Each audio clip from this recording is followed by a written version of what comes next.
मुरादाबाद में सनसनीखेज वारदात। क्या आप यकीन करेंगे कि एक बेटी अपने ही घर में डकैती की मास्टरमाइंड निकल सकती है। 11 मई की काली रात पीतल कारोबारी इमरान के घर में बदमाशों ने धावा बोला और देखते ही देखते 1 करोड़ 20 लाख कैश और 6 तोले सोना लूटकर रफू चक्कर हो गए। शहर में दहशत फैल गई, लेकिन जब पुलिस ने सच से पर्दा उठाया तो सबके पैरों तले जमीन खिसक गई। ये कोई बाहरी हमला नहीं, बल्कि घर के अंदर से रची गई एक खौफनाक साजिश थी। कारोबारी की अपनी बेटी अरीबा ने ही अपने बॉयफ्रेंड अरशद वारसी के साथ मिलकर इस पूरी डकैती का प्लान तैयार किया था। प्यार और लालच के चक्कर में अरीबा ने अपने ही पिता की मेहनत की कमाई पर डाका डलवा दिया। पुलिस ने अरीबा, उसके बॉयफ्रेंड अरशद और उनके साथी कुलदीप, रवि और निक्की को गिरफ्तार कर लिया है। इनके पास से अब तक 47 लाख रुपए बरामद हो चुके हैं। अपनों के ही भेस में छिपे इन दुश्मनों ने रिश्तों को तार तार कर दिया है। क्या अब अपनी ही औलाद पर भरोसा करना मुश्किल हो गया है? आपकी क्या राय है? कमेंट्स में जरूर बताएं। आरोपी को पकड़ा है, क्या मामला है? देखिए, इसी महीने की 11 तारीख को सुबह नागफनी थाना क्षेत्र के अंतर्गत एक घटना हुई थी, जिसमें कि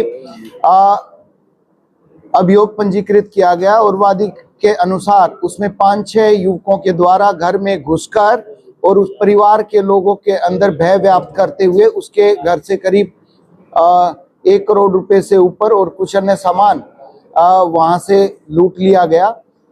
इस संबंध में सभी वरिष्ठ अधिकारियों के द्वारा घटनास्थल का निरीक्षण किया गया और बड़ी सूक्ष्मता के साथ में, गहनता के साथ में और साइंटिफिक तरीके से घटनास्थल का निरीक्षण किया गया और उसमें सभी प्रकार के सीसीटीवी फुटेज, टोल टैक्स से विभिन्न प्रकार की डिटेल्स, साथ के साथ में जो 2 गाड़ियां घटना में यूज की गई थी उनसे संबंधित सभी प्रकार के दस्तावेज प्राप्त किए गए और इसमें काफी साइंटिफिक तरीके से सीडीआर का विश्लेषण करने के बाद पुलिस ने आज 5 अभियुक्तों को गिरफ्तार किया गया है और इस पूरी घटना में जो वादी है उसी की पुत्री के द्वारा अपने एक साथी युवक, जिसके साथ वो 2018-19 से संपर्क में थी और उसके साथ में ये दोनों शादी करना चाहते थे और के द्वारा ही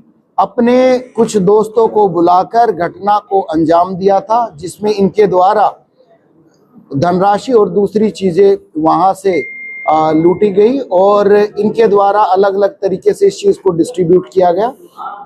इसमें पुलिस के द्वारा आज 47,24,000 रुपए, घटना में उपयुक्त 2 गाड़ियां, 5 मोबाइल फोन और 4 तमंचे बरामद हुए हैं। इस घटना में वादी की पुत्री के द्वारा अपने साथी के साथ में, जिसके साथ वो जीवन बिताना चाहते थे, उसके साथ में मिलकर और उनके अन्य दोस्तों के साथ में मिलकर ये पूरी घटना की गई है।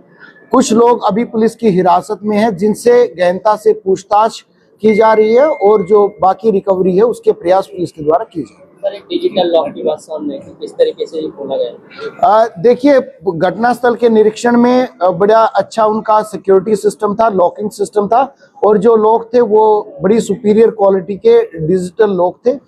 इसके संबंध में जो वादी की पुत्री है उसके द्वारा एक चाबी एक लॉक की पूर्व में अपने साथी को दे दी गई थी, जिसके द्वारा वो चाबी लगाकर गेट खोला गया और जो दूसरा गेट था वो वादी की पुत्री के द्वारा ही स्वयं से एक बजर बटन के द्वारा, जो कि उनके फ्लोर पे लगा हुआ था, वो प्रेस करके जिससे ऑटोमेटिकली नीचे का गेट खुल जाता था। इस प्रकार से उनको एक्सेस दी गई और एक्सेस घर के अंदर होने के बाद में जब पूर्व में चाबी दी गई थी, उस चाबी से लॉक को खोलकर तब इनके द्वारा घर के अंदर घुसा गया। रिकॉर्ड सामने आया कि घटना को अंजाम देने की प्रक्रिया क्या मतलब इस पूरी घटना को कब से प्लानिंग चल रही है? देखिए, ये इन दोनों के द्वारा करीब पिछले 6 महीने से इसमें प्रयास किए जा रहे थे और इनके द्वारा पहले 1-2 बार भी रेकी की गई थी और फिर 11 तारीख को फाइनली इनके द्वारा ये घटना कारित की। कितने लोग थे, कितनी गिरफ्तारी हुई है? देखिए, अभी तक 8 लोगों का हमें कंफर्म है कि 8 लोग थे और जैसे दूसरे लोगों से जिनसे पूछताछ अभी जारी है वो होने के बाद में एक्चुअल फिगर की तरफ आया जाएगा। लखनऊ की हर बड़ी हलचल, अपराध की सच्ची खबरें, द लखनऊ टाइम्स, सबसे तेज सबसे सही।